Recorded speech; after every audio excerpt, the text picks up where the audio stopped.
Hai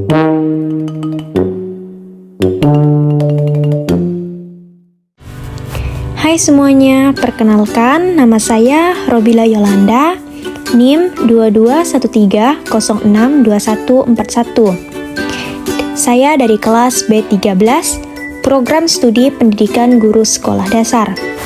Di sini saya akan membuat video pembelajaran yang bertujuan untuk memenuhi tugas mata kuliah Inovasi Pembelajaran Bahasa Indonesia di SD. Baik teman-teman, langsung saja ke video pembelajarannya. Selamat menyaksikan teman-teman.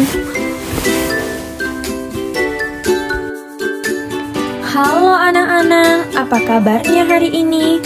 Semoga hari ini anak-anak sehat semua ya.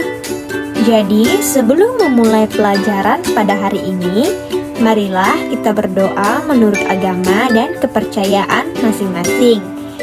Nah, khusus hari ini Ibu akan memimpin doa dan anak-anak silahkan menyesuaikan sesuai agama dan kepercayaan anak-anak masing-masing.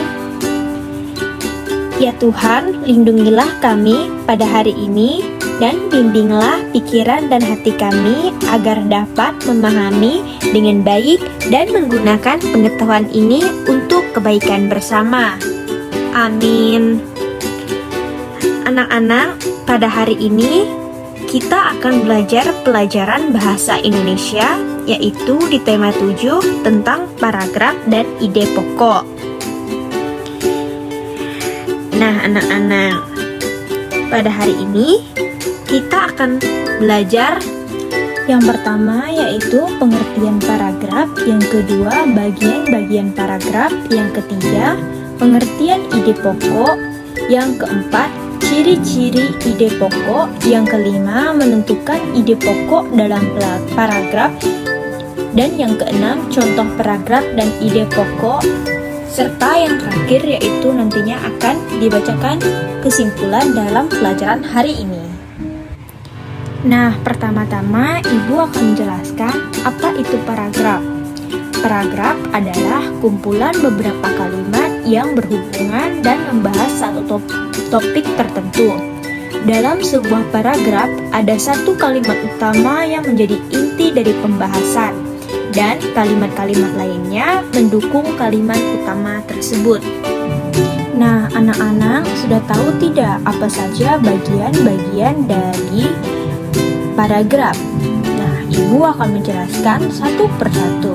Pertama, kalimat yang mengandung ide pokok atau inti dari paragraf tersebut.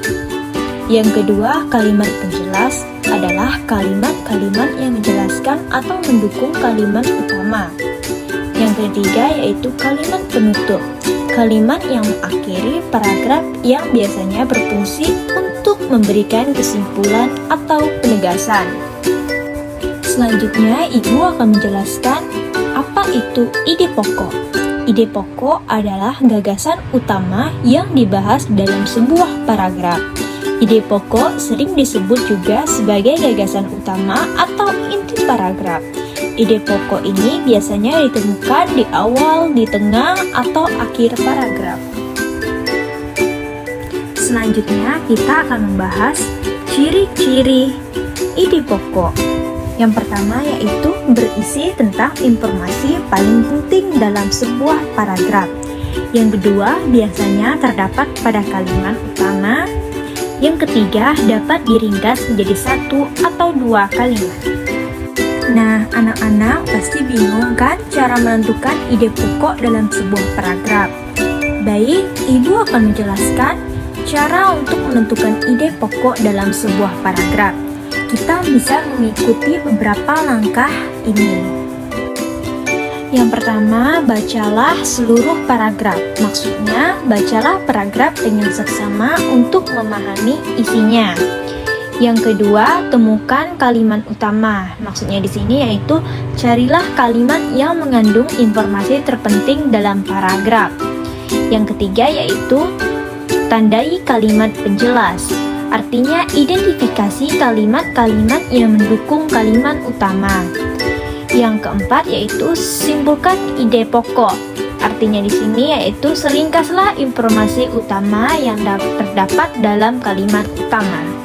Selanjutnya, Ibu akan memberikan contoh paragraf dan kita akan mencari bagian-bagian paragraf dan ide pokoknya secara bersama-sama. Jadi, anak-anak simak ya penjelasan dari Ibu. Nah, contohnya yaitu misalnya Siti sangat suka menanam bunga di halaman rumahnya. Setiap pagi ia selalu menyirami tanaman-tanamannya. Tidak hanya itu, ia juga rajin memberi pupuk dan memangkas daun-daun yang kering. Berkat ketelatenannya, halaman rumah Siti selalu terlihat indah dan asri. Nah, ayo anak-anak kita cari kalimat utama, kalimat penjelas, kalimat penutup, dan ide pokok dari contoh soal atau contoh paragraf yang Ibu telah bacakan tadi. Jadi, dapat kita simpulkan bahwa satu, kalimat utamanya adalah Siti sangat suka menanam bunga di halaman rumahnya. Dua, kalimat penjelasannya adalah setiap pagi ia selalu menyirami tanaman-tanamannya. Tidak hanya itu, ia juga rajin memberi pupuk dan memangkas daun-daunan yang kering. Tiga, kalimat penutupnya adalah berkat ketelatenannya, halaman rumah Siti selalu terlihat indah dan asri. 4. Ide pokoknya adalah kesukaan Siti dalam menanam bunga di halaman rumahnya.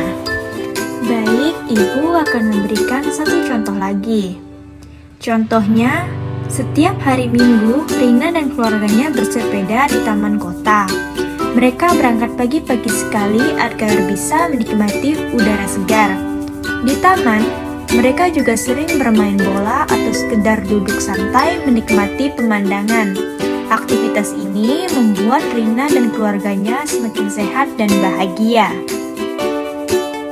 Jadi dapat disimpulkan juga bahwa satu, kalimat utamanya yaitu setiap hari Minggu Rina dan keluarganya bersepeda di taman kota. 2. Kalimat penjelasnya adalah mereka berangkat pagi-pagi sekali agar menikmati udara segar. Di taman kota, mereka juga sering bermain bola atau sekedar duduk santai menikmati pemandangan. 3. Yaitu kalimat penutupnya adalah aktivitas ini membuat Rina dan keluarganya semakin sehat dan bahagia. 4. Ide pokoknya yaitu kebiasaan Rina dan keluarganya bersepeda di taman kota setiap hari Minggu. Wah, anak-anak, tidak terasa ya, ternyata materi pembahasan materi kita hari ini sudah selesai. Nah, ayo kita sama-sama memberikan kesimpulan dari materi kita pada hari ini. Ibu akan membacakan kesimpulannya. Kesimpulannya yaitu paragraf adalah bagian penting dalam sebuah teks yang terdiri dari kalimat utama dan kalimat pendek. Sedangkan ide pokok adalah inti dari paragraf yang biasanya dalam kalimat utama. Dengan memahami paragraf dan ide pokok, kita dapat lebih mudah mengerti isi teks dan membuat tulisan yang lebih terstruktur. Nah, semoga pelajaran hari ini bisa bermanfaat ya anak-anak. Namun sebelum kita pulang, ayo kita berdoa terlebih dahulu. Ibu minta satu orang untuk memimpin doa kita hari ini. Baik, terima kasih atas perhatian dan partisipasi kalian selama pelajaran ini ya anak-anak. Kalian telah menunjukkan semangat yang luar biasa. Sampai jumpa di pelajaran berikutnya. Mohon maaf apabila Ibu ada melakukan kesalahan selama proses pengajaran ini. Terima kasih.